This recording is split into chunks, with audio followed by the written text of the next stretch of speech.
Call the meeting to order. Please rise for the pledge. I pledge allegiance to the flag of the United States of America and to the republic for which it stands, one nation, under God, indivisible, with liberty and justice for all.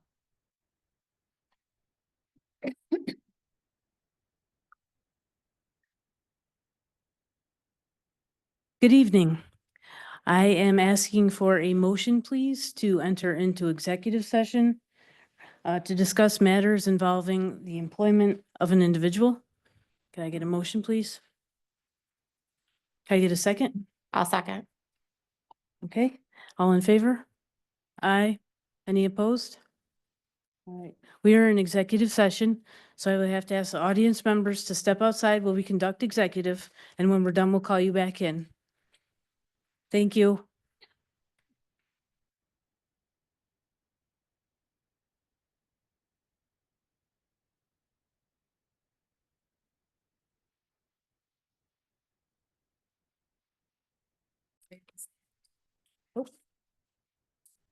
Now, John, go ahead.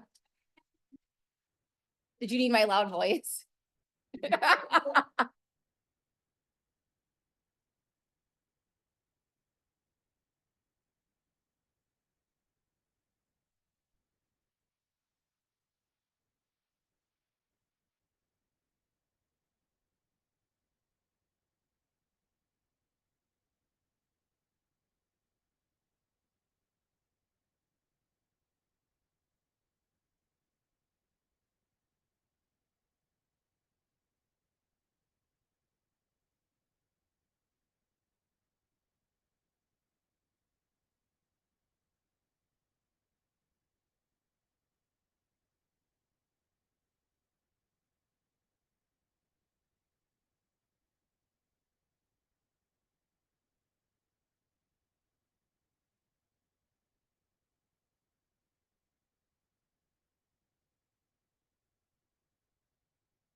Okay, I'm calling the meeting back into order.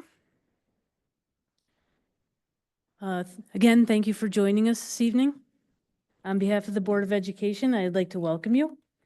We would also like to make sure that our audience is aware that this meeting is being recorded. The recording will be available shortly on the school website. We would also like you to know if you ever have questions or concerns that the board strongly encourages you to utilize the Honeoye Central School chain of contact. This will ensure that topics of importance to you are directed to the appropriate person and can be looked into in a timely and efficient manner. Before we proceed, please make sure that your cell phones are set to silent or turned off so that we may carry out board business without disruption. Jen, do we have anyone signed up for public expression tonight? Okay. Public expression is not to exceed 30 minutes. So due to the number of speakers we have tonight, we will have to limit everybody to 4 minutes. It comes out to 4 minutes, 4.28. So you have roughly around 4 minutes. Each speaker has in a normal situation where we only have enough speakers to speak for 30. Each speaker has no more than 5 minutes and will be given a 1-minute notice if needed. So just so that you're all aware, given that there's 7 of you, Megan's going to hold up the yellow sheet at your, when you have 1 minute left, just so we don't have to stop and interrupt you and make you lose your place, just so you're all aware of that. There are 7. Once you are called to the podium, please use the microphone and state your full name and address. Please know that personal comments about or directed at a student or students, specific school personnel, a member or members of the Board of Education, or a community member or members are inappropriate and will not be tolerated. Doing so will terminate any remaining time you have left. We encourage communication and value the input from Honeoye Central's stakeholders. However, we will not respond at this time. Items brought to the attention of the board may be taken under consideration for future response or inquiry. We thank you for your interest in speaking this evening. Jen, can you please call from the order on the list?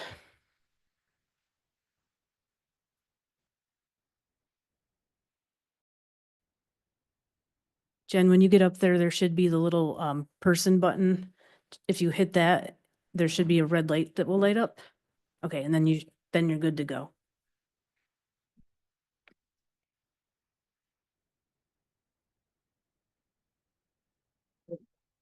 Check. There we go.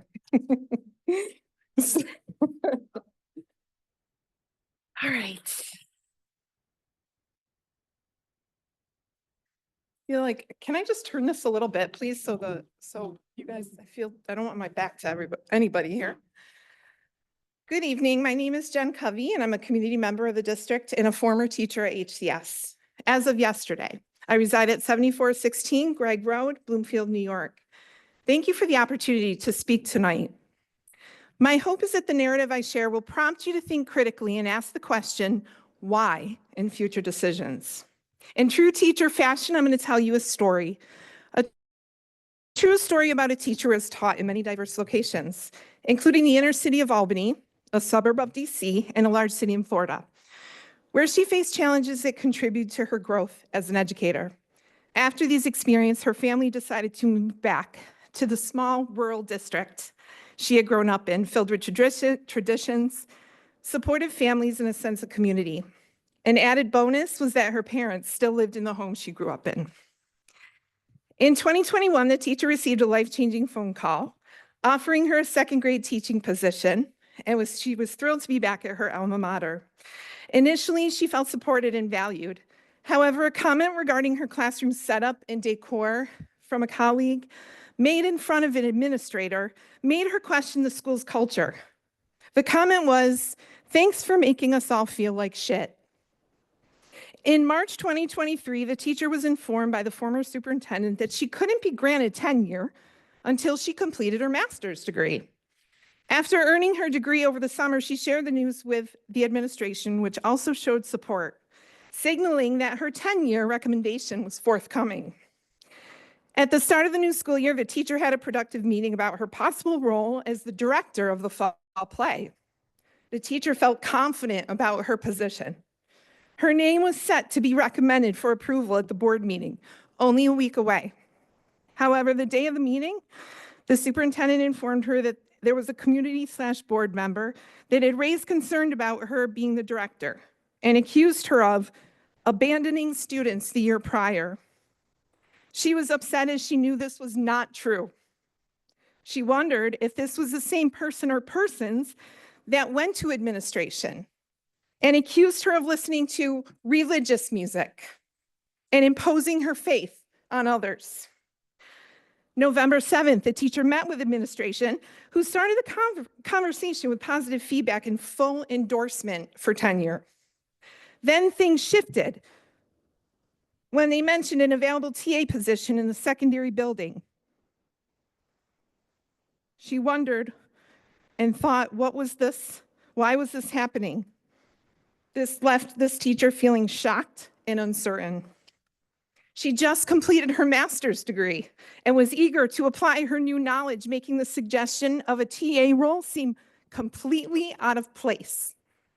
November 8th, the very next day, the teacher was called into a meeting where she learned she would not be recommended for tenure, despite being told just the day before that she had full support.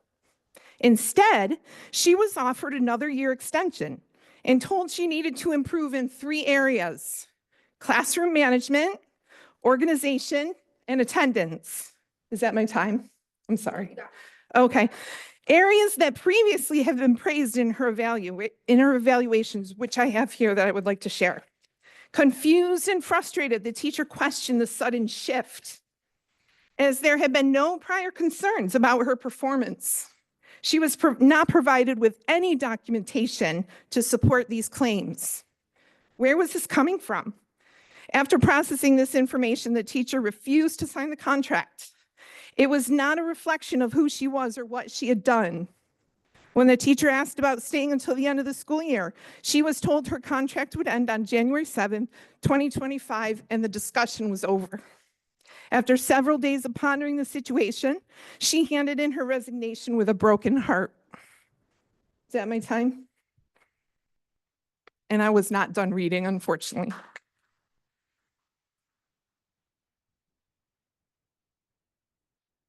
I would like to note too that I did have 5 minutes. It was 5 minutes exactly, just for the record. Thank you.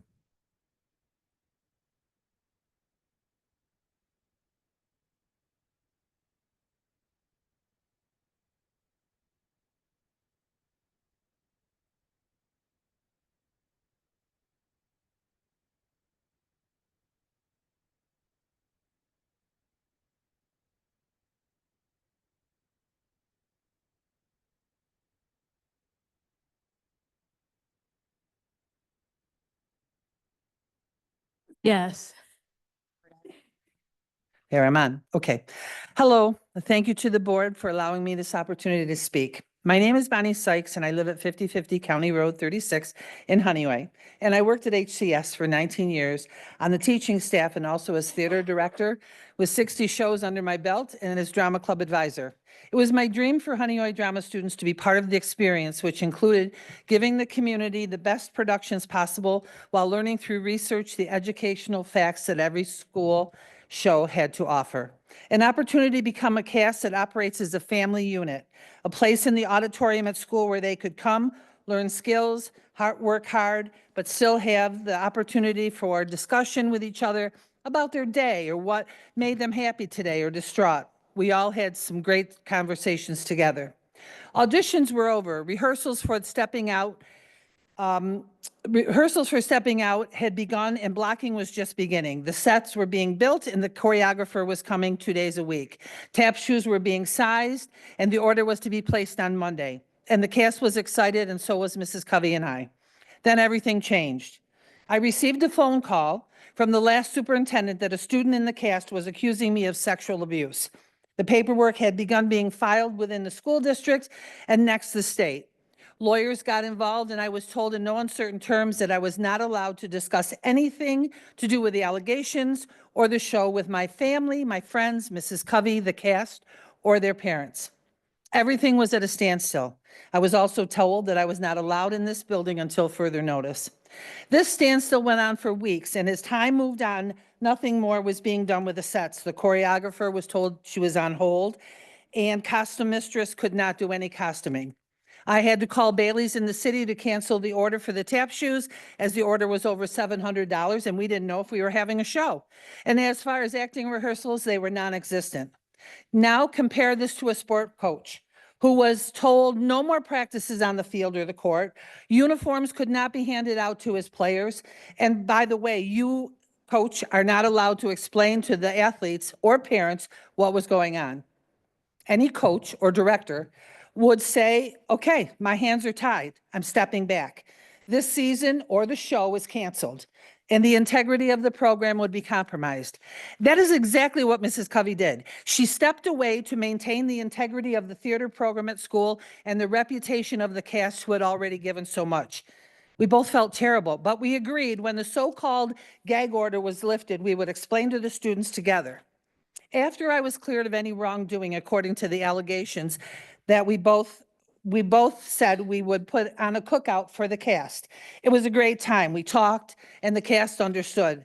It seemed the school, however, had felt bad that there was no show, so they gave the kids another show. I asked one of our super cast members, who was a senior, what the show was about. I'm not really sure, Mrs. Sykes, he said. We all sit around this table and we discuss stuff. But I will tell you this, there's a lot of swearing involved in the show. I didn't even pursue the conversation any further. Well, break a leg, I said, and he smiled. Inside, I was disgusted. Where was the integrity?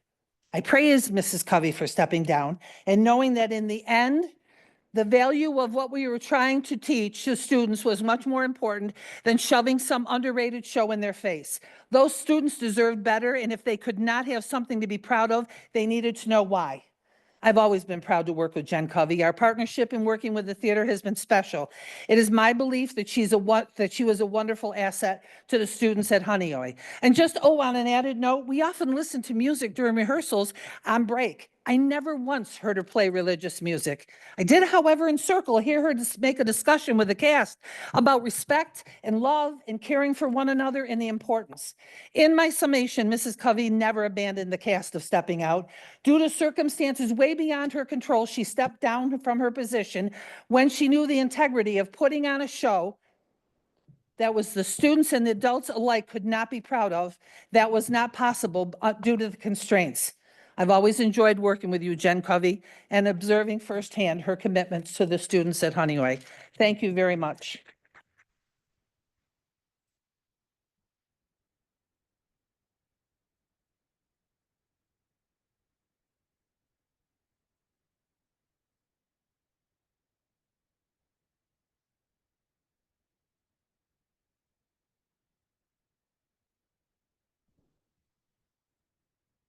Good evening, everyone. My name is Bill Covey from 7416 Greg Road, town of Bristol. The topic I wanted to discuss tonight is leadership. Considering that I do not know most of you, I'd like to provide my personal background really quick and a little bit of context to this discussion. I've worked for over 25 years in the public sector, the private sector, and the nonprofit sector at two national nonprofits, New York State Senate, the U.S. House of Representatives, and the most powerful committee in government, the Committee on Ways and Means. Worked at the Walmart Corporation and several information technology companies. I've been educated at some of the nation's finest institutions, University of Notre Dame, Duke Divinity School, Princeton Theological Seminary, and the State University of New York.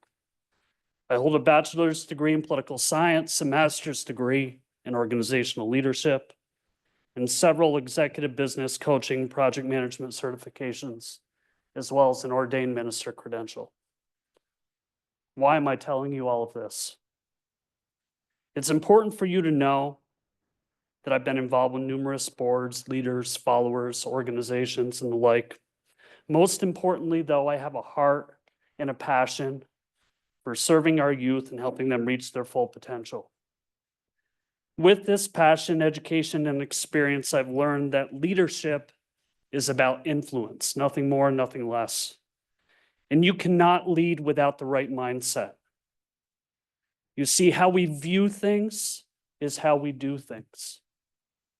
After being part of this school community for 6+ years in the roles of a coach, a volunteer, a parent, and a husband, I'm a former school teacher. I have seen a concerning mindset, a culture of complacency, if you will, come to the forefront with the recent change in school administration leadership. And this is why I'm speaking in public tonight. Visibility produces accountability. It starts from the top, from all of you as the Board of Education in the school administration. However, leadership isn't about titles and budgets and positions and flowcharts. It's about one life influencing another. I know that you at the HCS Board of Education understand that concept with the countless hours of volunteer service that you put forth in the community, and it's much appreciated. It's about doing the right thing for the right reasons at the right time and putting others first, not yourselves. When those things happen in a culture, number one, you lead effectively. And number two, your followers, the community, the staff, the students, they blossom. And let me speak specifically to this culture of complacency. You at the board had the essential priority statements concerning 5 areas: student outcomes, ELA math performance, having a safe and supportive learning environment, community partnerships, and fiscal stewardship. Our overall district rating, according to the Public School Review, is in the bottom 50%. It's 4 out of 10. We're below average in average math proficiency, 43%, Compared to 47%, the state average, our reading proficiency is 40% versus 49% statewide average. With the safe and supportive learning environment, I have seen personally, after working with the board last year and creating and implementing an allergy plan for the school, that it's not being implemented properly. And we can have a further discussion about that. But even my daughter had 2 anaphylactic reactions due to negligence, and it should have never happened if this was run the right way. Community partnerships. As a Title I school, HCS is required to have a building level parent and family member engagement plan. Does this exist? I would love to know. If so, how is it communicated? How is meaningful dialogue produced in the community? The fiscal stewardship. How is the money being spent in the budget on the items I just mentioned to address those concerns above? What are the plans to address these items? How are these plans being monitored, evaluated? How are these discussions taking place? Bill, your time was, I don't know if you saw her, she held I up the did. yellow and the red. Okay. I'm Can I, sorry, can I make a closing statement if you don't mind? 2 sentences, Okay.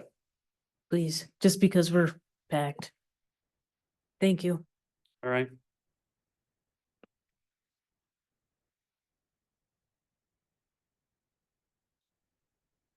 There's no success or change without action, and I know the right intention is here, but we need to act differently. And I just call to action the HCS Board of Directors that specifically has the responsibility of hiring, evaluating, and if necessary, dismissing the superintendent according to the handbook, to take that responsibility very seriously and consider it in light of what's being said tonight. I'd love to have more time to explain this a little bit further, and unfortunately, I don't have that, but I appreciate the time that I have. Thank you.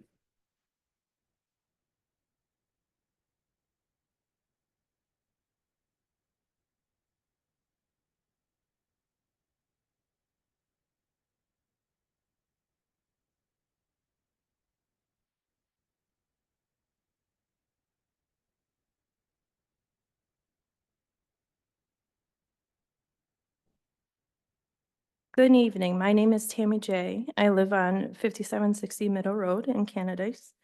My 2 daughters last month spoke at this board meeting, and I hope that they touched you the way it touched me. I encourage anybody who didn't watch that board meeting to watch it. I had a different speech prepared, but I changed it at the last minute, so please bear with me. My daughter's 2nd grade teacher who resigned had impacted my daughters in ways you'll never understand. She spent her vacation worrying about times about the new teacher. Is she gonna be nice? What's she gonna be like? And what is gonna be like? And worrying about why this had to happen to her and crying because she wants her teacher back. On Friday, the anxiety really showed when she says, I quote, "Please let me get sick so I don't have to go to school," asking if she could stay home because she is worried. Why can't I just have my teacher? Sunday night, begging to stay home and not want to go to school, to where she has herself get sick with a headache and a stomach ache, worrying about the day and what it's going to bring. Monday morning, she being so nervous that I had to walk her down to the classroom for her to go to school. I met the new teacher, first time ever, that morning. I held her and put her stuff away. She was so scared and had a fear in her eyes that I've never seen before. Her classmates, in my eyes, were so worried and so scared. Her friends were not smiling at all, and they were usually so excited to see each other. For the first time, I had to leave her this year, not knowing if she was going to be okay. Later that evening, my daughter saying a couple of her friends looked like they were crying before school because my mom, their eyes were red. Everybody was so quiet today. It was a sad day. Her saying this is the worst year ever. Then all of a sudden, her crying, sobbing in my arms for her teacher that isn't coming back, telling her it's going to be okay when I'm not sure it's going to be okay. Or my other daughter and her best friend, who both is sisters in this class, is worried about their sister all day, whether they're gonna make it. Now that I have expressed what my daughter is going through, let me say my piece. Administration has failed my daughter in many ways. What has happened to the teacher resigning and the events leading up to it is a failure by my eyes. Another failure is this new teacher. There has been no meet and greet before Monday, so these kids went to school anxious, worried, scared, fearful for not knowing anything about this teacher. But no, we're gonna have a meet and greet on the 28th, 22 days after they've already been in class with this teacher. But no, I had finally a meet and greet over the phone with this teacher that I was told that this is what's gonna happen all week. Failure. You failed these kids. And I have other failures that I will talk about later. You keep failing my daughter in this grade. I said last board meeting, you are not thinking of them and you not. The decisions you are making are affecting these kids and it's not you that is picking up the pieces. They are physically, mentally, emotionally getting hurt by what's happening. It's very hard to see your daughter. Our heart is breaking and there's nothing you could do to fix it. So please start thinking of these kids and start doing right by them because these decisions are affecting them. Thank you.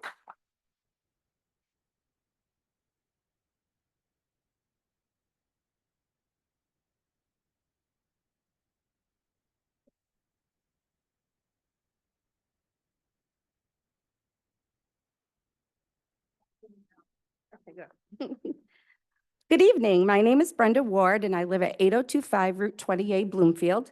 And I'm speaking tonight out of appreciation to HCS for my 30-year career. Honeoye has always been a place for me of belonging and love. To borrow words from a fellow HCS graduate, I bleed blue. I feel the need to express my sincere gratitude and recognition of the integrity and ethics of our current administration. Since January of 1993, I have worked under 10 superintendents and 8 principals. I think that kind of makes me an expert on administration. The respect I have for this group of administrators is infinite. I trust them to treat people fairly and responsibly. Over the last few years, I've had situations for which I've needed an administrator to sit in on parent-teacher conferences and help me with supporting students. I always felt supported and respected. In fact, some teachers have even had coaches in their room to help them. In fact, along with assisting me, parents and students have also been the recipients of the compassion and respect given by this set of administrators. I know many other teachers who have also benefited from this support, as well as the support of the instructional coaches. All of this has assisted our teaching staff with becoming teachers worthy of our students. As a new teacher in the early 90s, before mentors, I was lucky enough to be allowed to observe seasoned teachers and have them observe me so I could learn from them. In my very first education class, Potsdam 1980-something, the teacher wrote on the board, "Teachers are lifelong learners." And she asked us to ponder that, and that stuck with me all those years ago. Not only did I learn from the veteran teachers, but I also learned as much from every new teacher with whom I taught. Accepting constructive criticism and using it to make you the best teacher you can be is all part of the career. Thank you from the bottom of my heart to all the teachers, retired and currently teaching, who helped me, made me laugh, made me cry, and made me think. Thank you also to our current administration, whom I trust and admire explicitly. Please stay with us and keep making Honeoye a wonderful place to work. Thank you.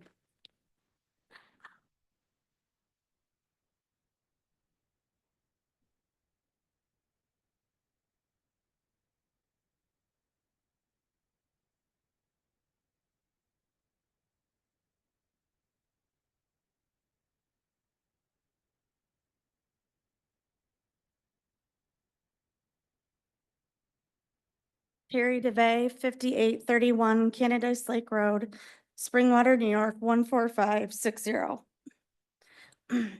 Good evening. My name is Terry DeVay. My son Anthony Castellano is a 5th grade student at Honeoye Central School. We moved to this district in July of 2021. Anthony was entering the second grade and was lucky enough to be assigned to Mrs. Jennifer Covey's second grade class.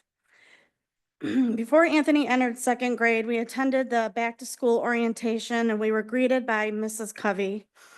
I remember how friendly and welcoming she was to us and to Anthony. Her classroom was as warm and inviting and comforting as her personality was. A few days later, Anthony started school.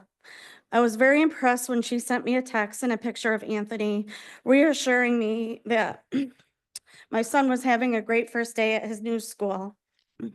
Periodically throughout the year, she would text me pictures of Anthony during class.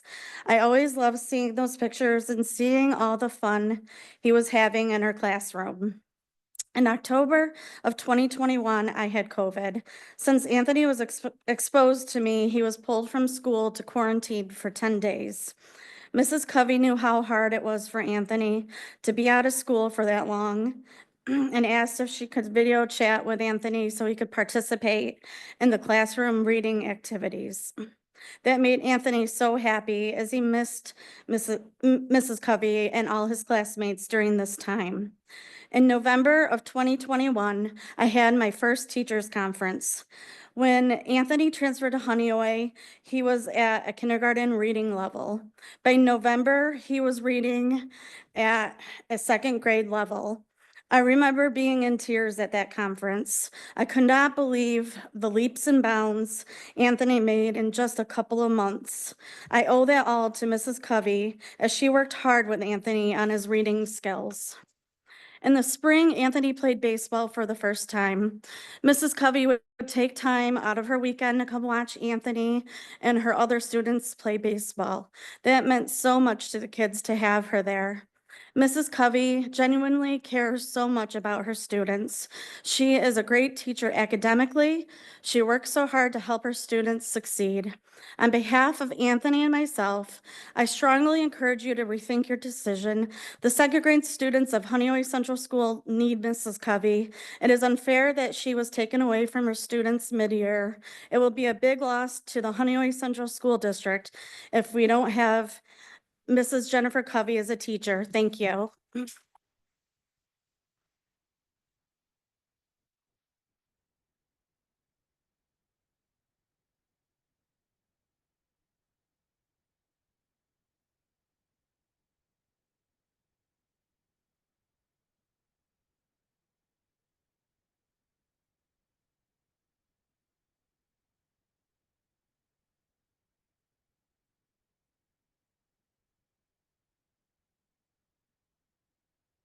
What would the board like to do with the time that's left? We still have 4 minutes and 28 seconds. Would you like to divide it between the two speakers that did not get to continue? Is that okay with everyone? Okay, we would welcome you each back for 2 minutes. Is that okay? Okay. You're welcome.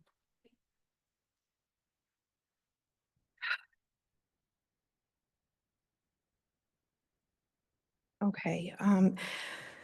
After several days of pondering the situation, she handed in her resignation with a broken heart. Excuse me. Following her resignation, the teacher reviewed her personnel folder. Was there something that she had missed that would help her clarify the whole situation? While going through the documents she asked to have copied, she realized that there was indeed something odd. A page that had characterized her as high maintenance and a helicopter mom. She found this very unprofessional and biased. When asking for a copy of this page again, she was told that her attorney could request it. Attorney? Despite everything that had happened, her outlook remains the same. She will move on, learn from this experience, and most importantly, urge the leadership of our school to question why. Asking why is never micromanaging. If the leadership of the school isn't having these conversations and asking why, how can they expect their students to? They need to do better. As you may have guessed, this story is about my journey. It's just a snapshot of my life, but one I'm going to carry with me. My faith calls me to forgive and move forward. So I did just that. I forgave the person who lied about me and my character.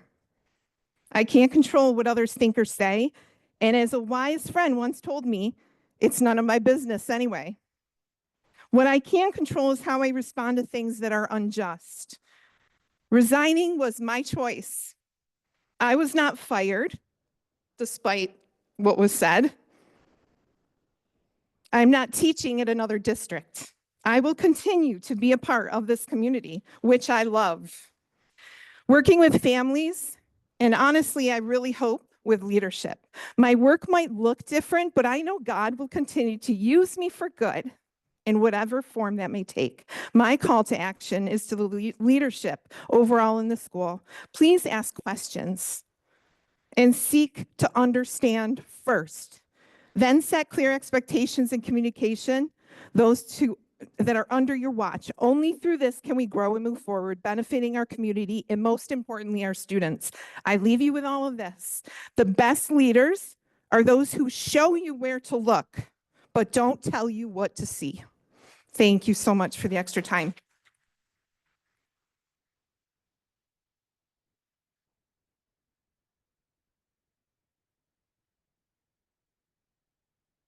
For the record, my amazing and dynamic wife, Jen Covey, exemplifies those essential priority statements that I referred to from the board before. She is exactly the type of person and teacher the school district needs to move it from a mindset of complacency to a mindset of growth. Administration, it is the result of failed leadership. I agree with what several of the speakers are saying. Trying to be liked rather than respected. You can't please everyone. You have to do the right thing. With leadership seeking to be understood themselves rather than truly understanding others. An assumption is a cancer of communication. Valuing rules and prioritizing them over skills and outcomes and process over people, essentially. And failing to keep people properly informed, and that's what I want to focus on right now, especially with you as the board. Your community elected volunteers and stewards of our youth's education, you have to approve or deny the recommendations of the superintendent. In the case of Jen Covey's resignation, I firmly believe you were not informed of the facts. You have a right and a duty to know what you are signing off on. To Jen's point, you have to ask questions. Jen resigned because she no longer felt valued and supported by the school leadership, not for quote unquote personal reasons, which was stated in writing with the families of her students. Remember, people don't leave bad jobs, they leave failed leaders. A person should not have to choose between compromising their character and keeping a job. This whole situation could have been handled differently with the right mindset, communication, and leadership. And I do believe that this board has the sincere intention of creating an environment and culture of trust, respect, accountability, and positive educational outcomes. However, there's no success or change without action. In my statement before of highlighting your responsibility to evaluate, hire, dismiss, whatever is necessary of the main leader of this school, I just ask that you carefully consider that responsibility. It is your most important role because excellent leaders create the right environment. The parents, staff, community Bill, members, and students. I hate to cut you off again, but that's Okay. 2 minutes. Okay, my last statement, just one quote and I'm done. Is that okay with the board? Okay, go ahead. I'll leave you with this quote. When a flower doesn't bloom, you fix the environment in which it grows, not the flower. Thank you for your time. Appreciate it.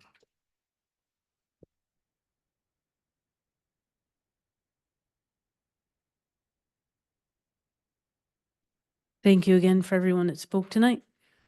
I know it's not always easy to say things in public, and it's hard to wear your heart on your sleeve, but thank you for the people that showed up and for taking the time to speak with us. We do appreciate it.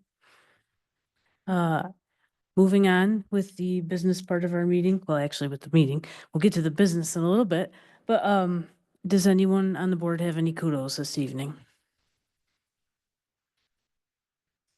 Since Jerry doesn't have any kudos, I'll start. I want to say kudos to Rotary. They handed out books, I believe, right before Christmas break, so that the kids were able to come home with books. The school was filled over Christmas break. I know it looked like it was closed down, but we had a lot of extracurriculars and sports had practices going on. Also, I want to give another shout out to Bob Chavez. I think every other meeting we have a shout out to you, Bob, because everything's looking great and you're keeping everyone engaged over break, which is even more wonderful. When we appreciate that. Also, just a shout out to the kids. I know there's been a lot of camaraderie, and after ski club, there was a basketball game. Ski club came in and they joined the gym with everyone and cheering on their classmates. So that was great to see. And I'm sure Isabella will talk a little bit about that, what's going on. And that's all I had. Anybody else? Nobody? Okay, then we will move on with Board of Education Committee reports and updates. Is there anything besides facilities? I don't know if anybody else has met. Okay, so I'll start out then. Today from 9 to 4, the facilities subcommittee was here with the architect that we've hired and the construction managers. We got to meet Tamco, they're our construction managers. They seem like real people, like our kind of people. So it was nice to have them here. They were very helpful. We set up, I think there was 16 of us here and 20 online, or 4 online. There were 20 total. There was a lot of us. We went through all of the project. It was a page by page event. We did a working lunch. So we were here from, again, 9 to 4. We went through everything on the project. Each of us has, if we have ideas you want to throw in, go ahead, because it was that long of a meeting where I'm not going to remember everything to tell you. And I know that Natalie took some notes as well. But yeah, we went through all of the plans, all of the ideas, the total package. So we'll keep moving on. I think they said there's going to be a 5 to 6 month gap where we're not going to have as many meetings, and none of us said that that wasn't okay, because we're here quite a lot. But yeah, so if either Jim or Jim have anything to add, and I know that Natalie does as well for the subcommittee for facilities. I'll just piggyback on, I think we've got a really good team behind us. They're really looking out for the school, how money's spent, making sure things are done right. We met Tamco today, and they're the construction managers, and as soon as they started talking, they had ideas and were questions. They didn't just sit there. They were very involved right off the bat. So I think we got a good team that's going to help us with this project. Yeah, I'll just add that Tamco was great. Their lead engineer is an ex-superintendent with 30-some years of experience. So he said he'd never get involved in construction again, and here he is heading up Tamco. The construction manager is finishing up a project at Romulus, which is a school very similar to ours. So they've got a lot of experience in what they're doing. The other thing is just that I thought that they were everyone, all the engineers and everyone that was here were all very willing to listen and hear. Ray was here from the transportation department. Mike was here from facilities. They listened to everybody's ideas, and I thought it was a good meeting. It was long, but it was good.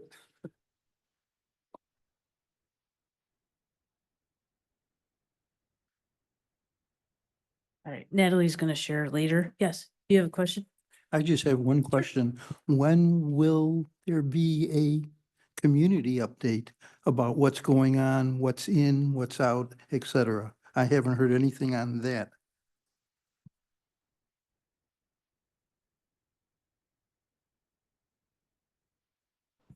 Okay, so Jerry, I'll do my updates and then I'll answer your question.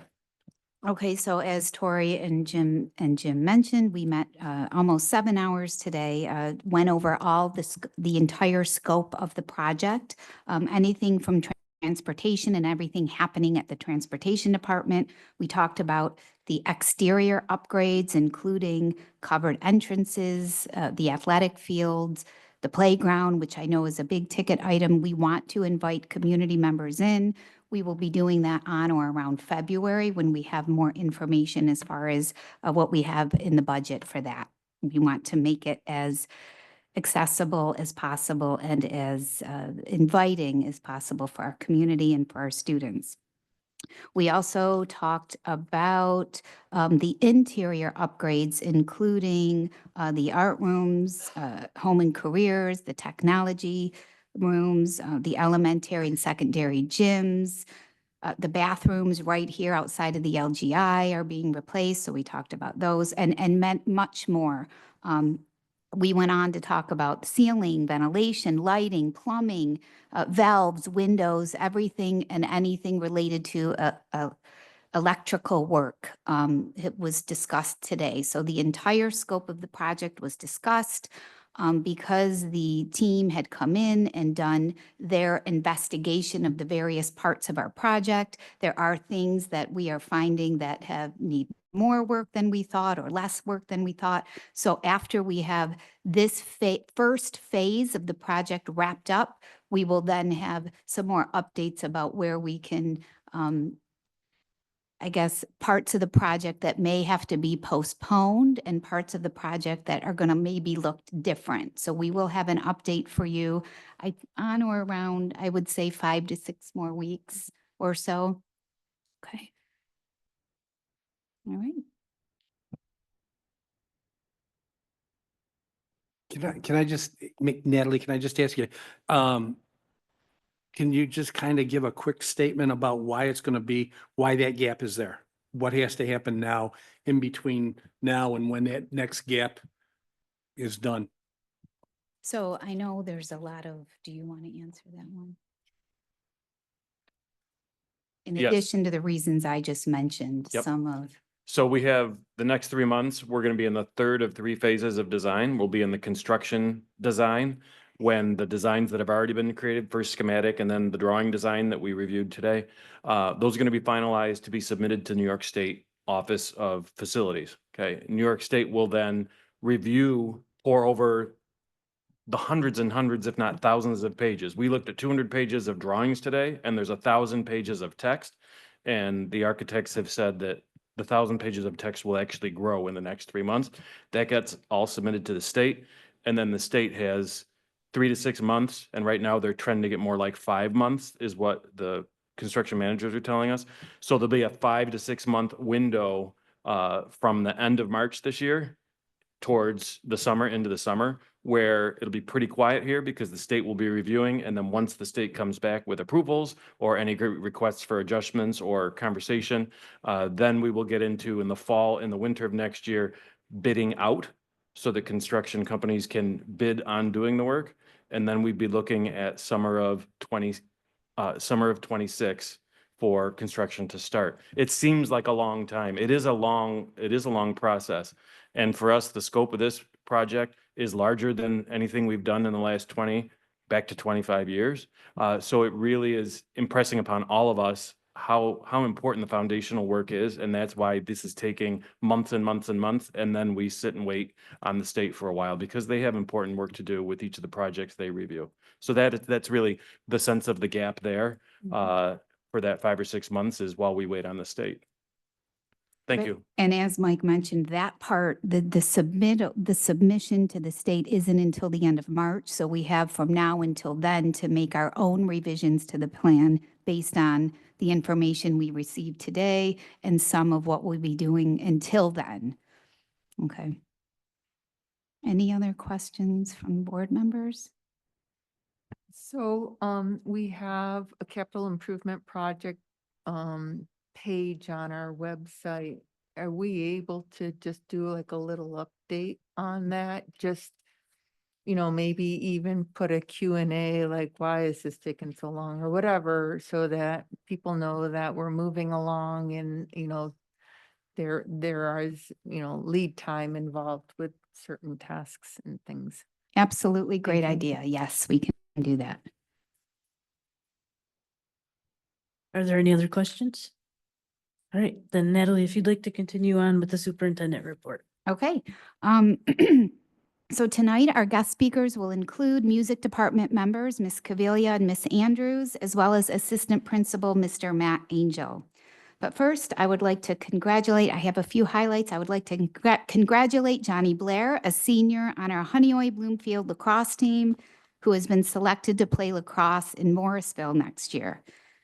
or next year. Last year, or last night, you see here, Johnny, his coaches, and his family were invited to attend kind of like a signing day photo shoot to celebrate his accomplishments. So thank you to Mark and Carrie for putting that together, and congratulations to Johnny if you see him.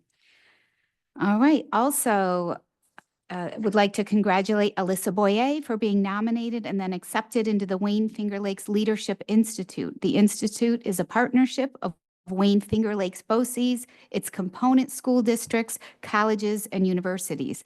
The purpose of this Leadership Institute is to identify educators in our region who exhibit strong leadership skills, but who have not yet committed to entering the field of school administration. Alyssa will participate in a rigorous 3-year school administrator preparatory program. So congratulations, Alyssa. Next, I would like to introduce our new teachers, Ms. Cassidy Kirkpatrick and Ms. Bailey Rayberg. Cassidy has a degree in both elementary education as well as in multidisciplinary inclusive childhood education. She is experienced in managing diverse classroom environments and in maintaining instructional consistency. She has been noted to, quote, excel in communication and organizational skills to support student learning and engagement. So welcome first grade teacher Cassidy Kirkpatrick. Next, I would like to welcome Bailey Rayberg. Bailey comes to us certified in both special and general education. She has over 11 years of classroom experience and is a passionate designer of engaging and responsive curriculum. Bailey is noted to be, quote, creative, dynamic, and personable, and skilled in building relationships with students, families, and colleagues. So welcome second grade teacher, Bailey Rayberg. At our last board meeting, our Board of Ed student member brought 3 areas for us to consider, and here was her slide from last time, and I wanted to take a minute to address those. So first, regarding vaping, currently we have seen an extreme decrease in incidents related to vaping. So as shown here in 2021-22, we had 14 discipline referrals for vaping. In 22-23, 27 discipline referrals for vaping. This was that alarming year. That was the year that we installed vape detectors in our middle and high school bathrooms. Last year, we had 5 discipline referrals for vaping, and so far this year, we've had 2. So, of course, we are not unaware that this may not mean vaping has only occurred twice, right? We know that, but it certainly shows that we are definitely seeing a decrease. Okay, in regards to the second question, temperature in classrooms, all classrooms in the building are set to fluctuate between 68 degrees and 72 degrees. So note the SED mandates a minimum classroom temperature of 65 degrees in cold months. So we're a little bit higher than that. So while it may feel cold sometimes, it was confirmed that the temperatures in all of our classrooms are in that range. So I agree 68 is very cold. That's why you'll always see me in sweaters. Thank you for bringing that up. As far as being too hot, yes, because our classrooms are not air conditioned, certainly they're going to be hot as summer approaches.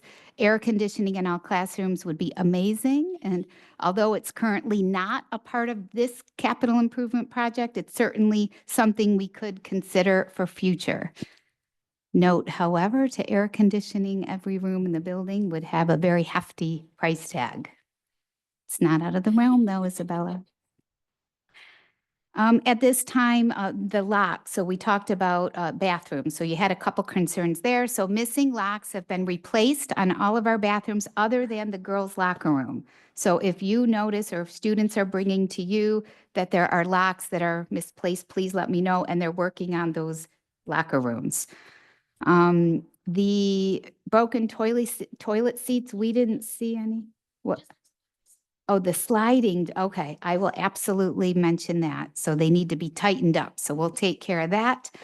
The faucets, it was reported that they're cold for washing hands after using the bathroom. So we certainly want to take a look at that, which our staff did do. They said that if the faucets are cold, if you give it a few seconds, sometimes they take a minute to warm up.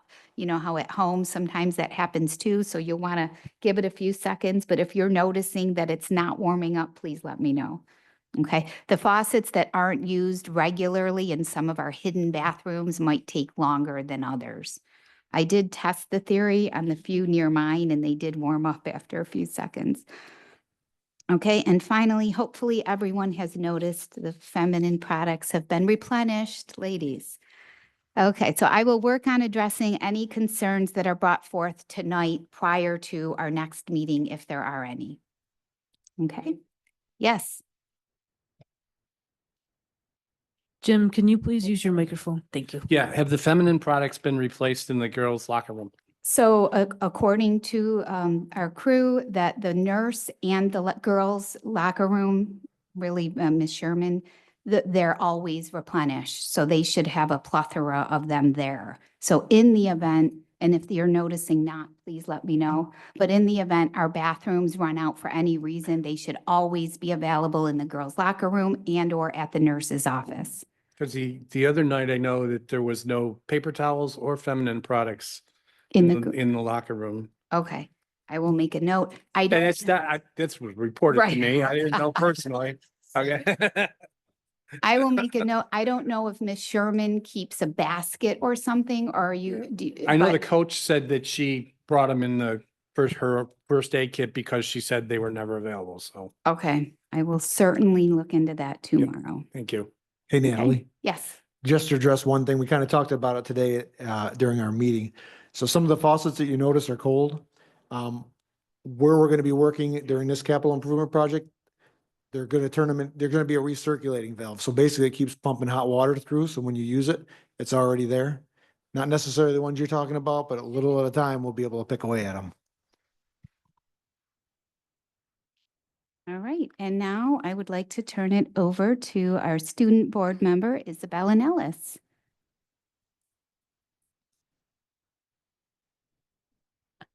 Alrighty. Well, thank you guys for coming. I'm gonna go ahead and get started. I did keep it brief today. So my slides for this January, I'm gonna go ahead and start with some sports updates.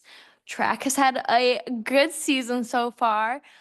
Cody Vanderwerk, Daniel Gower, and Henry Sherman, along with athletes that alternated from Bloomfield Central School, have beat the record for the 4x200 meter twice. It now sets at a minute and a minute and 40 seconds and then 21 milliseconds. And then our girls in our track have been seen leading many events, which shows the skill that we bring to our merge with Bloomfield Central School, along with Alyssa Bailey breaking our 300 meter record, now with 45.06 seconds, along with the 55 meter now being 7.77. For our basketball, I heard that our boys basketball crushed it in their most recent game, and that our girls basketball is seeing improvements in their defense, teamwork, and overall morale, according to some of their captains. For cheerleading, we are almost finished with our routines. Mod has a competition this Saturday, so they're excited for that. And then varsity the next. Obviously, we've been seeing some conflicts with our coaching, which is completely okay. We're definitely adjusting to that. And then for bowling, talking with their coach, they're doing very well in their matches, and he is seeing lots of improvements in skill within those players. And then for just a couple clubs, for art club, they are planning to wire and resin making little photo holders. Super cute, by the way, for this month. Odyssey of Mind has started writing their script for their production in March. So they have their topic set and now they're beginning to write. NHS for our fundraising project this year. We are working in the Snack Shack for the month of January, which is already started. I would tell you to come Friday when I am working. He is giving us an incentive. He's saying whoever sells the most and makes the most profit, he will buy our merchandise. So, and then for math club, we had our first meeting today. I think it might have been a couple years since we have gone to the math competition, not the one at Alfred, but a separate one, March 20th. So we just had our first meeting today, and the class was pretty full, so there's a good outlook on that. And then just a couple student concerns again. I know you said about the temperature, but it's so cold. I know a few key ones are, I know Mrs. Barefoot's room and Mrs. Meyer's room. I don't know if it's her window in Miss Barefoot's room, but it's freezing in there. I know she usually has a coat on. And then just a couple things with our secondary gym, the state/age of our locker rooms. I know, especially in the girls' locker room, there's tiles coming up. It's obviously a usable locker room. It just could use just some little patching work. And then some coaches and our gym teachers have noticed some dead spots in that gym floor that we have. And then also, I know there's been things in the past about this, but we have many unused lockers. I don't know if it's become out of date or whatever lockers, but students aren't using lockers as much, so a lot of them are really unused. And then in English, we kind of talked about problems and whether school, state, country or global, and a couple students did write their papers about some coaching in Honeyway. Obviously, those would be private matters, but it's seen by more than one student. So I thought I would bring that to your attention. And that is really all. Thank you guys so much. And thank you everybody for coming tonight. A little more nervous.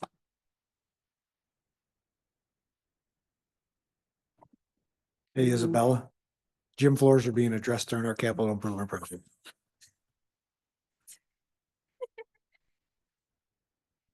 All right, thank you very much. We will chat before our next meeting for sure. All right, and next up, I would like to bring to the podium music department members, Ms. Corey Cavilla and Mackenzie Andrews. Okay. Okay, and we should have a slide with that if possible. Is that okay? We can stop there. So we just wanted to start with a new opportunity and hopefully a tradition that's going to be continuing here at Honeyway in our music department. Last year, I was contacted from a community member about a really great opportunity that was the Peter Marsh Foundation grant. So this grant gave $1,000 to a music department for performing at 3 retirement homes throughout the year, with a majority of the students in the department participating. So the purpose is to inspire and advance students musically, socially, and scholastically. So last year we participated in the grant, and I took the $1,000 that we had and we updated the band room cubbies for instrument storage because we have the original ones from the original school, which are great, but they are showing their love very, very thoroughly now. And with our growing program, we actually ran out of space, so we just needed more cubbies. So we teamed up with the $1,000. We teamed up with the choral program, and the students in the choral program designed and built us new cubbies using the money. So we have those now in my room if you'd like to stop by ever. We had 2 full cubbies, ones with like all smaller sections and then a big one for French horn storage. They did a fabulous job on them. So to play and to have our grant, the big thing that I really loved was the participation and community involvement that we had at these retirement homes. So we did a lot of pre-teaching for this in our ensemble classes, and during that time we were talking about empathy, kindness, compassion, and a big one on understanding of other people's circumstances and that their life, you know, the members and residents of these homes are a lot different than our lives here at school, especially being like 12 for some of them. So we talked a lot about that. We even talked down to like how to speak to someone that may have hearing loss or things like that. Topics of conversation to have with them, thanking them for listening to us, asking them about their lives and showing that, So to set up and the kind of the way that these worked, our visits, where we would perform at the retirement homes. We would then do a meet and greet, which is the most important part, where students would break away, and this was one of them, and meet with the residents and talk to them. A lot of them would thank them. During that time also, we, at this one particular retirement home, handed out flags that were donated from our Honeyway American Legion. And then we also made them cards and handed those out to residents as well. The paper was also there that day and documented it, and these are some of actually the professional photographs that were taken of our students during the meet and greet times. So we went to 3 last year. Our middle school jazz band went to Canisius Lake. Our 6th grade band went to Quail Summit. And then our 7th and 8th grade went to Clark Meadows. Clark Meadows is where these pictures were, and we actually performed on D-Day, and we performed our Salute to Freedom that we play for our Memorial Day parade for them. So we actually marched into their sitting area, and then we performed a couple other patriotic tunes and then had the meet and greet. So those were that ones. And then this year, So obviously, in conversation with Mackenzie, Mrs. Andrews, about her experience, I was like, oh, I would love to open it up to the chorus as well. So this year we decided to combine forces, and we took the 7th and 8th graders band and chorus on a Wednesday before break. And then we took the 6th grade band and chorus on Thursday before break. And we did the same kind of conversations. We made Christmas cards to hand out, and we bought candy canes. The joy of the chorus students, because I mentioned it to my students that I had just chorus with, and the band kids that went the previous year were so exuberant and so happy, and like just seeing their narrative to the kids who hadn't gone, they were so excited, and it was just a really great opportunity to not only practice our performance, but to spread joy and get to know these individuals. So do you want to go ahead? so on Wednesday, December 18th, we took our 7th and 8th grade band and choir to Clark Meadows. We had over 60 students participate in this day with performing, and then the meet and greets after. One of just my personal favorite pictures is the one in the corner with the boy and with our student and the 2 residents. The resident in the brown sweater was actually one that he had talked to when we were there for D-Day, and he immediately saw him after we were performing and like ran to the open seat to talk to him. So the gentleman actually in the brown sweater had also remembered him and was super, super excited. I think he sat there the entire time, didn't leave, because they were just so excited to connect again. One of the highlight peaks for me as an educator was when we were there for D-Day. I actually ended up like crying in the middle of it. I had a little old woman that came up to me, like she had a walker, she could barely get walking. She came up and grabbed both of my hands and she said, I just want you to know how thankful we are that you're here. She goes, we often feel forgotten in, our corner of the world because this is assisted living. People sometimes put us in these places and kind of forget about us. And she's like, and not only did your kids perform for us, they're excited to talk to us and to hear about our lives and to share their things with us. So she was just so over the moon and excited. And that was one of the biggest takeaways that I had from it. And the kids absolutely loved it as well. So then the second one that we did was the next day on Thursday. Smaller group. Yes. On Thursday, December 19th, we took our 6th grade band in chorus. So that's strictly just 6th grade. Even with just the 6th grade, around 30 students participated, which is over, I want to say 75% of that grade level. So during that time, the band and chorus performed as well. And sorry. Can I add something? Yeah. Something that we did both times, which was really cool, is after we had the meet and greet, we did a little sing along, and the woman who worked at the Clark, who was our correspondents at the Clark Meadows, she asked them who had been in band and chorus, and many of them raised their hands. And so it was really cool. We were singing like Rudolph and Silent Night, and to see the kids' joy of singing those fun songs and then connecting with the adults singing. And it was just a really great opportunity to have that communication and connection. So that was really cool. It was that's it? Okay, sorry. Okay, yeah. So that was it. We just wanted to know if you had any questions or anything that we could answer. And we plan on doing it next year. As well, yes. The grant is not in effect this year because I will be going out, as I'm sure you've received my letter. So it was not feasible this year, but we are hoping next year to pick up the grant as well. The director of the grant I've actually reached out to as well for this year and next year. So they're anticipating that we'll be using that next year too. All right. Oh, I did remember one thing. So we went 2 days in a row, and we did not expect to have a lot of residents the second day just because it was the same thing, but we had probably the same people, if not more, the second day. So that was really cool. Thank you. Just thank you for bringing these experiences to our kids and to the community. Thank you. Let's give them a round of applause. That's amazing. All right, up next, we have Assistant Principal, Mr. Matt Angel. Matt, if you want to take the clicker.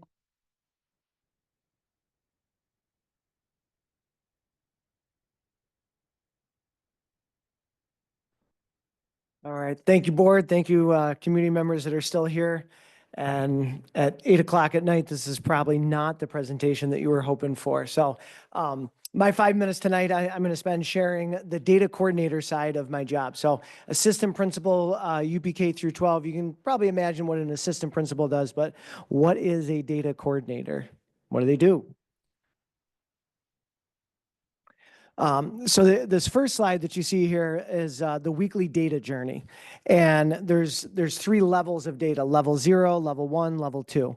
Level 0 is really what we control here in the district. It's manual data input.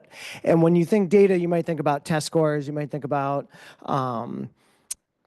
kind of keeping track of like AP exams, Regents exams, literacy rates, things like that. But the data that we collect goes so far above and beyond. So our HR system is Envision, that has all of our staff personnel data. Our school lunch system is NutriKids for free and reduced lunch and what those counts are. Our school management system is School Tool, and that has our demographics, our enrollments, our course master schedule, location marking period, et cetera, et cetera. But this data journey, so about the journey. So every Monday morning, there's an auto upload for districts through Edutech, and it pulls these source files and dumps all the data into level 0 fresh for that week. We have from Monday morning until Thursday at 11 o'clock a.m. sharp, there's an auto upload that pulls the data from the district up to the level 1 warehouse. That level 1 warehouse is staffed. It's known as WNIREC, Western New York Regional Information Consortium. It's Edutech. Edutech is contracted through Wayne Finger Lakes BOCES and Genesee Valley BOCES. From 11 o'clock on Thursday until Friday, there's a small window where Edutech can still help make some adjustments. But then come Friday, State Ed grabs a hold of our data and it's stored, it's locked. So the data for the week is locked up, and then the cycle starts all over again on Monday morning. So I'm the role in the district that looks at that data that's coming in from these different systems. And if there's any errors or anything needs fixing, I'm the guy. And then I'll go and I'll meet with anybody who's I guess associated or affiliated. So like these screens, there's nothing that's personally identifiable information here, nothing that's protected that I'm showing. But if you take a look, each of these are hyperlinks. So these are some of the source files that get pulled in. So you'll see like demographic and enrollment, program fact, which has our poverty numbers, all assessed kids, free and reduced lunch, our homeless, UPK. All this data is pulled in and stored, and it's important to make sure that it's right and accurate because our funding for some of our programs is based on our numbers, our state aid runs, some of our grant funding. So we want to make sure that we're accurately reporting because that's ethical, but also that from a financial standpoint, it's fiscally responsible to report that data accurately. Where might misaligned data come from, right? So if students aren't moving in and out of the district, like once you've run your numbers for September, what happens? But there's a myriad of reasons why the data might be misaligned. So these are by no means an exhaustive list, but if new students enter or exit the district, when one student leaves, there's at least 17 different records that goes along with that student and points of contact. If a student with a disability is either classified with an IEP or 504 or is declassified, there's data that comes through IEP Direct, which is another source file. If we get new staff hired, resigned, or there's certification changes, master scheduling creates all sorts of associated links with courses and teachers and students, as well as the daily attendance. So like every single day, there's 548 records of daily attendance that go in. And that's like what Penny Jones does on a day-by-day basis. But this is just some, but not all of the things that like I might be working on in the role as data coordinator. When the data goes up to level 1, I mentioned it goes into this Western New York Regional Consortium, WNIREC, Edutech. That data now becomes usable in a different way. So instead of looking at it locally controlled, reports come out of it. So the graphic you see on the screen is kind of small, but there's this is just a drill down, and it allows, so like performance level summary on state standards by number and percentage, by teacher, by students alphabetically, by location in the region, right? So I can start to drill down as the data coordinator and start to mine or pull out this data. And then that's used, it helps principals target areas for professional development building wide, for coaching. It informs our work on superintendent's conference day, right? So that we're using data-driven instructional practices, our summer curriculum work. So it's important that we're not just getting the data right and storing it, but that we're then using it at the next level. And that next level, that level 2, that final level, this is the part where it's no longer editable data, right? This is locked data. This is state ed reporting. So every school, data.nicet.gov, you can look up a school report card and you can see there's graphics that'll give you attendance rate, graduation rate, state scores, this stuff. It's not listed by students. There's no personally identifiable information, but you can look up and compare against other districts. So down the left-hand side are the reportable domains that are in level 2 that come from our district data. And like if you just click the accountability domain, those are all the reports that live inside of just that one domain. So some of those that you might be like, oh, I think I've heard of that. Chronic absenteeism report, college career and civic readiness accountability, student daily suspension rates, student growth accountability, English language proficiency reporting, high school accountability and achievements. That's just some of the ones in the accountability range. So then within those reports, I look at them. If there's anything that makes it to level 2 that's not accurate, there's a whole process to then have the historical data removed and put back in, and we go through that process also. But we do try to get it right and the first time so that we're not having to play catch up. Some other things that I'm working on that like aren't part of that data journey, but like right now I'm working on the civil rights data collection. That's a federal requirement. It's every other year. It has nothing to do with level 0, 1, or 2, but everything to do with it. And I mean, like we use the reporting information that comes out of it, but it's a whole different system. It's not affiliated with New York State. It's a federal reported system that's due in March, as well as like NWEA is a third-party contractor. That's who we do our computer-based testing through. So like grades 3, 4, 5, 6, 7, 8 do ELA and math. Grades 5 do science and grade 8 does science. But our school tool source files pull in and sync so that we can get login tickets and we can run completely computer-based testing for these students. So like all that happens through the work of our director of technology as well as the data coordinator to make sure that all that data behind the scenes is running. So how did I learn all this? It's been a steep learning curve. But there's help available. So Wayne Finger Lakes BoCES has a consortium. We meet fall, winter, spring. That's 3 times, as well as for new data coordinators. There's a 5-part series, kind of like what's going on in September. What do you need to look for in November? What do you need to look for in January? And then there's a Sears manual. It's 290 pages of light reading, and that's the student information repository system, and it'll tell you anything you need to know about particular files and what the errors might be, and then I try to troubleshoot it. I am not a computer programmer by nature. That's not my background, but I'm starting to get a little bit geeky on computer code. And then the biggest plug that I'll put in, and I'm being genuine, is the colleagues that I have at Honeoye that know their role inside and out, and they know how to help a new guy kind of navigate, and they're working with it. So I did mean I'm working with the business office. I'm working with the People and Personnel Services food service director. I'm working with special education. I'm working with the registrar of the counseling office, and everybody has been so helpful trying to make sure that the data runs smoothly for the district. So that's kind of it in a nutshell. It's not, yeah, questions, comments from the board? I just want to say, man, that you've been a great addition here. I know I walked in with a group of kids, picking up kids from roller skating, and you knew them by name, and they're all like, he knows me. So we appreciate that. And I've heard you've been in the cafeteria a lot.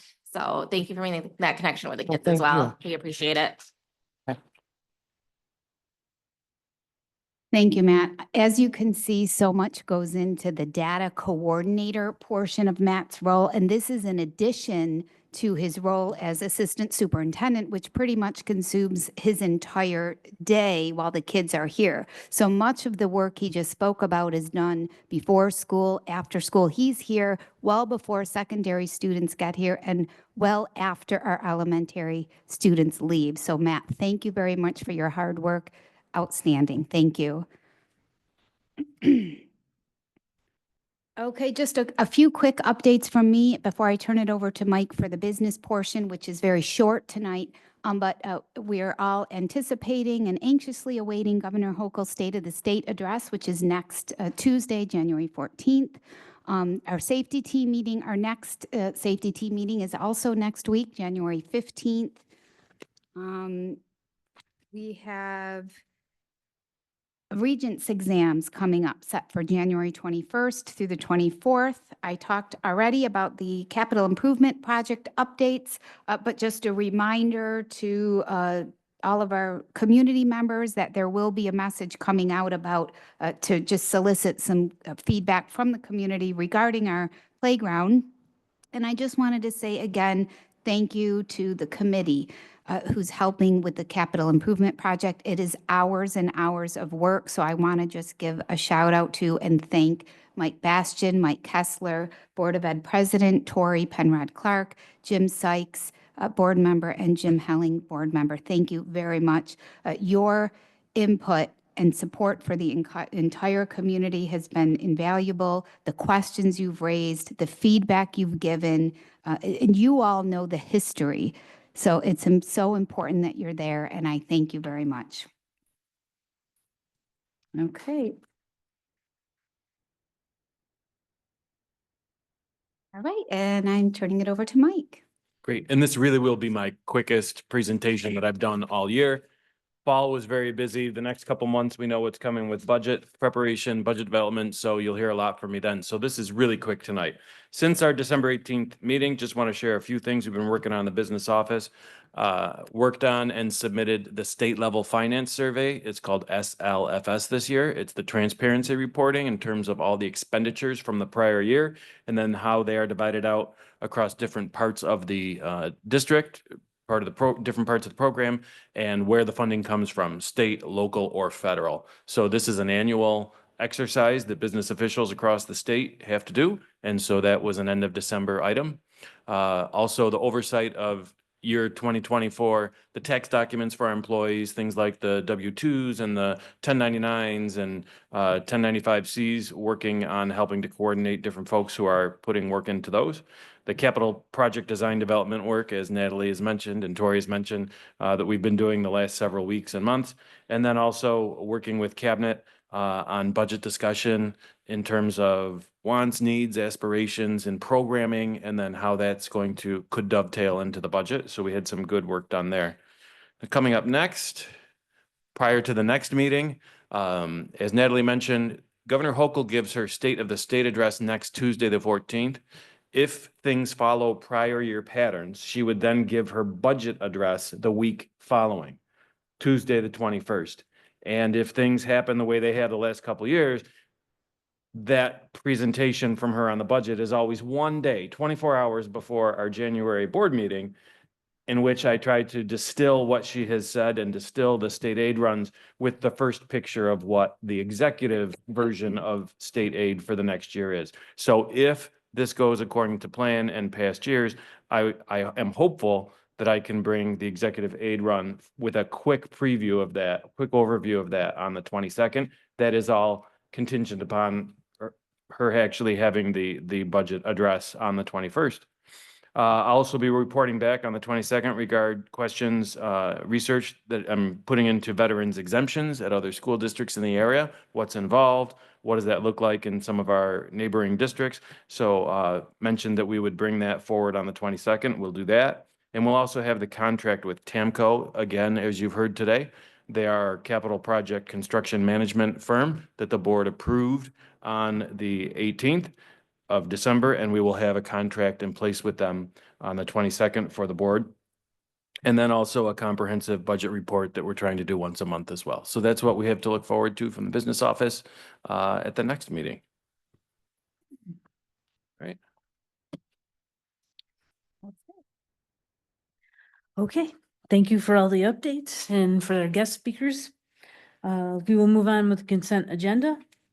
So I am looking for a motion to approve the minutes from December 18th Board of Education meeting and the CSE minutes. I'll move. And a second? Any discussion? All right, all in favor? Aye. Any opposed? All right, that's carried. Then we move on to personnel. We have a tenure. I'm looking for a motion to approve based upon the recommendation from Superintendent Fluke to grant tenure to Rachel Sherman in the tenure area of physical education effective December 2nd, 2024. Can I get a motion on that? I'll move. A second? I'll second. Any discussion? All in favor? Aye. Aye. Any opposed? All right, that is carried. We also have a resignation. We need a motion to accept, upon the recommendation from Superintendent Fluke, for Jacob Thomas as the modified A baseball coach effective January 8th, 2025. Can I get a motion? I'll move. A second? Any discussion? All right, all in favor? Aye. Any opposed? All right, that's carried. Moving down, we have a correction. So we need a motion to approve. There was a motion made at the November 6th Board of Education meeting appointing a long-term substitute special ed teacher. And the amount needs to be corrected for the long-term substitute special education teacher position for Bob Stewart. Can I get a motion on that, please? I'll make that motion. And a second? I'll move. Any discussion? All in favor? Aye. Any opposed? Okay, that's carried. We have general leave. So a motion to approve upon the recommendation from Superintendent Fluke to approve the following general leave for a school monitor in the cafeteria effective December 16th, 2024, tentatively through January 26th, 2025. I get a motion on that? I'll move. And a second? I'll second. Any discussion? All right, all in favor? Aye. Aye. Any opposed? All right, that is carried. Moving on to new business, old business. We have an invoice. I'm looking for a motion to approve the invoice from Bond, Shonik and King. Motion on that. And a second? I'll second. Is there any discussion? Yes. Please correct the superintendent's name. Oh, yes. It does still come. Okay, Okay. Okay. okay. All right, any other discussion? All right, all in favor? Aye. Any opposed? Okay, that's carried. Then we move along to the rate of pay.